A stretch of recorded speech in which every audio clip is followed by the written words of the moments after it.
कहानी है बिहार के गयाजी जिले के गांव की। गर्मी का महीना था और आज हल्की हल्की बारिश हुई थी, जिसके कारण आज गांव थोड़ा अच्छा लग रहा था। उस जहां गांव में रमेश नाम का आदमी अपनी पत्नी मुस्कान के साथ रहा करता था, जो रोज कुछ ना कुछ नया बेचे करता, जैसे मैगी, बिरयानी, चॉकलेट, समोसा और भी बहुत सारा अलग अलग नया नया, जो गांव वालों को बहुत ही ज्यादा पसंद आता था। गांव के लोगों के बीच इस रमेश दुकान की चर्चा थी। पप्पू भैया, आपने सुना हमारे गांव में नया दुकान खुली है जो रोज अलग अलग तरह का खाना बनाता है? हाँ मनीष, सुना तो मैंने भी है भाई। तो फिर चलें काका खाने? हाँ चल, वैसे भी मौसम बड़ा अच्छा हो रहा है, नया नया चीज ट्राई करते रहना चाहिए। चल अब जल्दी जल्दी चल। दोनों बातचीत करते हुए उस दुकान तक पहुंच जाते हैं। आओ भैया आओ, आज आप लोगों को चिकन समोसा मिलेगा। भला चिकन समोसा भी होता है क्या? जो भी हो, लगाओ भैया, हाँ लगाओ। हाँ, वो तो आपको खाने के बाद ही पता चलेगा कि चिकन समोसा कैसा होता है। उसके बाद से रमेश अपना चिकन समोसा को बनाने लगता है।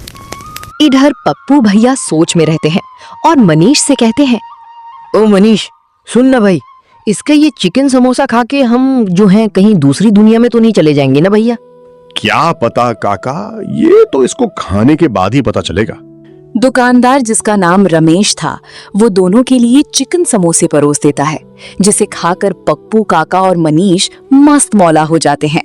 अरे वाह वाह भाई, ऐसा स्वाद तो मैंने पहली बार देखा है, जो चिकन और समोसा का कुरकुरापन है भाई, वाह। हाँ, इसीलिए तो मैं आपको यहाँ आने के लिए बोल रहा था, ऐसे ही अलग अलग चीज हमको ट्राई करना चाहिए। रमेश के यूनिक तरह तरह के खाना पूरे गांव में बहुत प्रसिद्ध हो गया।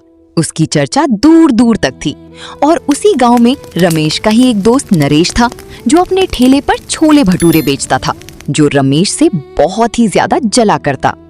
जब तक ये गांव में अपना इस तरह तरह का चीज बेचेगा, गांव का कोई भी मेरे पास मेरे छोले भटूरे खाने नहीं आएगा। ना जाने गांव वालों को क्या चस्का चढ़ाया है, जो अजीब अजीब चीज खाते रहते हैं। नरेश ऐसे ही रोज ही परेशान रहता था कि उसकी कमाई नहीं हो रही थी। क्या भाई, इतनी महंगी सब्जियां? वह तो लूट मचा के रख दिया है। अरे एक तो 100 रुपए दे रहे हो, इससे ज्यादा और क्या दूं? अब क्या दुकान ही तुम्हारे नाम कर दूं 100 रुपए में? एक तो कमाई हो नहीं रही, ऊपर से इतना ज्यादा महंगाई। नरेश सब्जी लेकर अपने घर आ जाता है।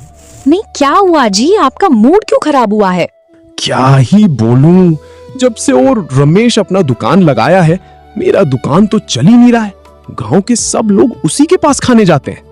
अरे तो आप उसकी दुकान बंद करने का कोई तरीका देखो ना, वरना आप भी उसके ऐसा कुछ बेचा करो। वो मेरा दोस्त है, मैं क्या ही करूं उसके लिए। देखते हैं आगे कोई मौका मिलेगा तो। और इधर रमेश छोले में कुछ लेकर अपने घर आ जाता है। अरे ओ मुस्कान, आज तुम्हारा पति इतिहास रचने वाला है। इतिहास। क्यों? आज चाय वाला मैगी बनाने वाले हो या किसी बिस्किट के पकोड़े? अरे वो पुरानी बातें हो चुकी हैं। आज मैं लाया हूँ बाजार से लाल लाल मोती। ये मोती हैं। ये तो बाजार की वो टमाटर हैं जो अभी 10 रुपए में किलो मिल रहे हैं। कितने में लाए हो आप? मैं तो 10 रुपए में लाया हूँ, लेकिन ऐसा कुछ बनाऊंगा कि 50 रुपए प्लेट बिकेगा। ओ, इस बार क्या पकाने वाले हो? लोग मुर्गा बिरयानी खाते हैं, मटन बिरयानी खाते हैं, लेकिन मैं बनाऊंगा शाही लाल लाल टमाटर बिरयानी। हे भगवान, बिरयानी, वो भी टमाटर की। चावल का हलवा मत बना देना। मुस्कान परेशान थी उसके पति से, क्योंकि वो अलग अलग तरह का खाने का एक्सपेरिमेंट जो करता था।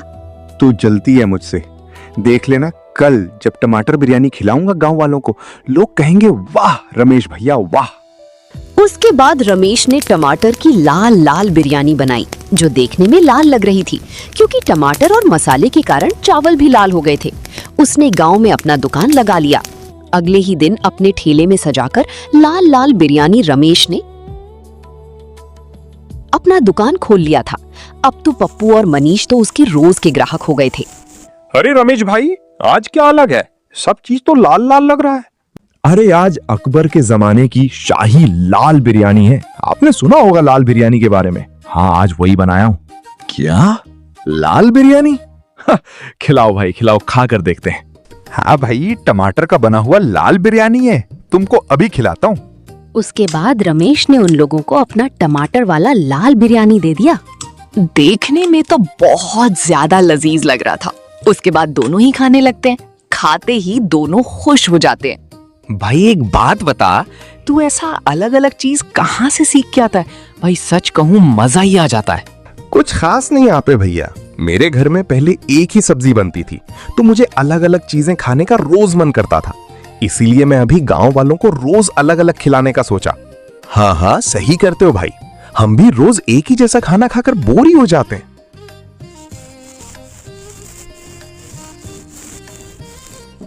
ओ, देखो खाना खा के कैसे चलाते हुए जा रहे हैं।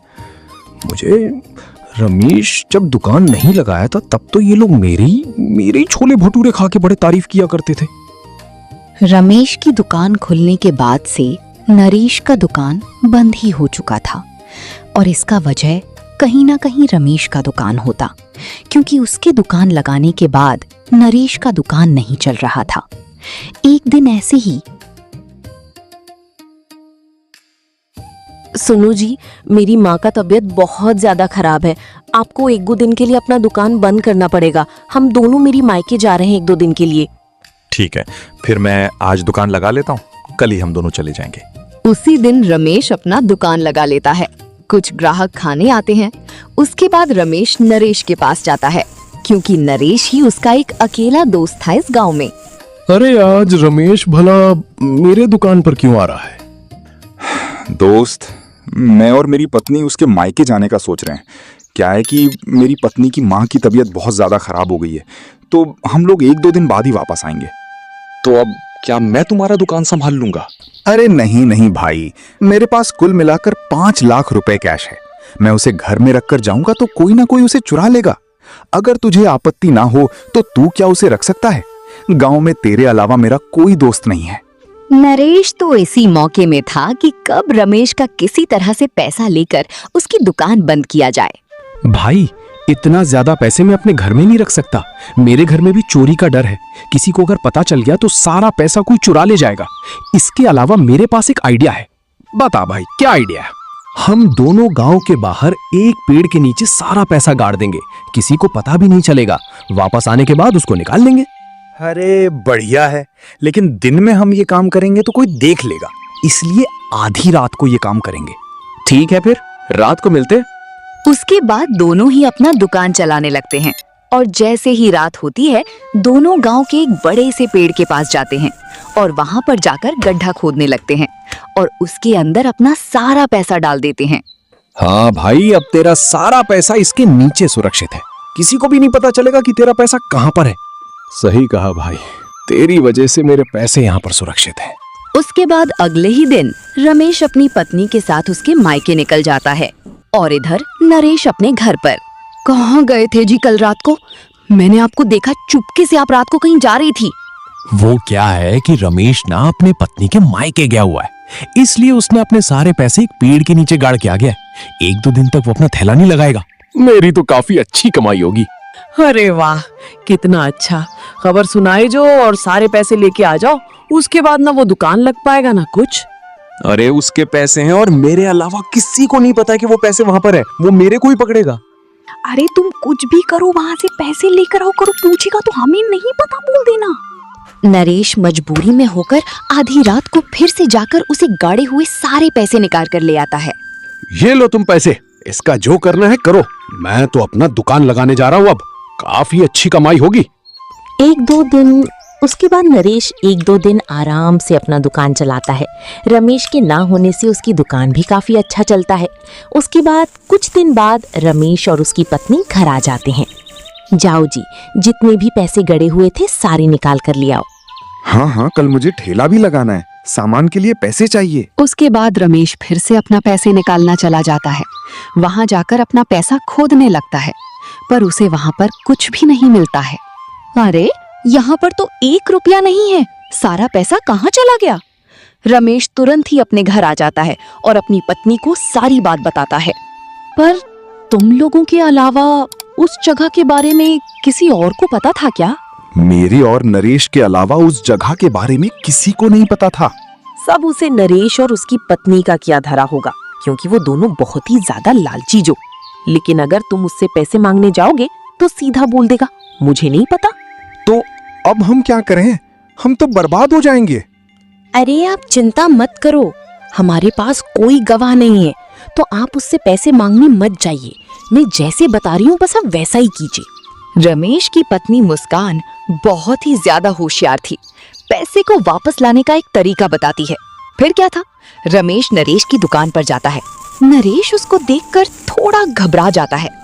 इसके चेहरे पर तो ना हैरानी है ना घबराहट। लगता है इसको उस पैसे के बारे में अभी तक नहीं पता है। अरे रमेश भाई, कैसे हो? कब आए?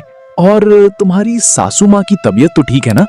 अरे भाई, तुम्हारी दया से सब बढ़िया चल रहा है। हाँ, एक बात बताने के लिए आया हूँ। अपने को उस पेड़ के पास और एक बार जाना पड़ेगा। क्या है कि मेरी सासू माँ का आखिरी समय आ गया है और यहाँ पर जमीन खरीदने के लिए हमको 1 लाख रुपए दिए हैं। इस बार उस पैसे को वहां पर गाड़ कर आ जाएंगे। क्या है कि मैं उसके बाद सासू माँ के लिए वैष्णो देवी जाने का सोच रहा हूँ। अरे हाँ, ठीक है, आज रात को ही चलेंगे। उसके बाद नरेश भागते हुए अपने घर आ जाता है और अपनी पत्नी को सारी बात बता देता है। वो तो मुझे दोस्त समझता है। अब मैं उसके साथ कैसे उस पेड़ के पास जाऊं? जैसे ही वो गड्ढा खोदेगा मेरी चोरी पकड़ी जाएगी। अब मैं क्या करूं समझ ही नहीं आ रहा है। अरे ये तो बढ़िया मौका है, जो घर में रखे हुए हैं 5 लाख वो जाकर वहां पर आप गाड़ के आ जाओ। उसके बाद तो जैसे ही यात्रा पर जाएगा हम सारे पैसे निकाल कर ले आएंगे, उसके बाद डबल मुनाफा। ठीक है। उसके बाद नरेश वापस जाकर तो 5 लाख रुपए वहां पर गाड़ के आ जाता है। उसके बाद नरेश रात भर इंतजार करता है। ऐसे ही सुबह हो जाती है पर रमेश वहां पर नहीं आता है। अब अगला दिन हो जाता है। उसके बाद नरेश से रहा नहीं जाता है और वो सीधे जाकर रमेश से मिलता है। अरे भाई, रात को पेड़ के पास जाएंगे बोला था ना, क्या हुआ? अरे भाई, भूल गया, तेरे को बताने ही वाला था। क्या है कि यात्रा कैंसिल हो गया है। कुछ दिन रुक कर जाने का सोच रहे हैं, इसलिए हम लोग जो 5 लाख रुपए गाड़े वो लेकर आ गया। ये बातें सुनकर तो नरेश के हैरानी हो जाता है और चक्कर खाकर वहीं पर गिर जाता है।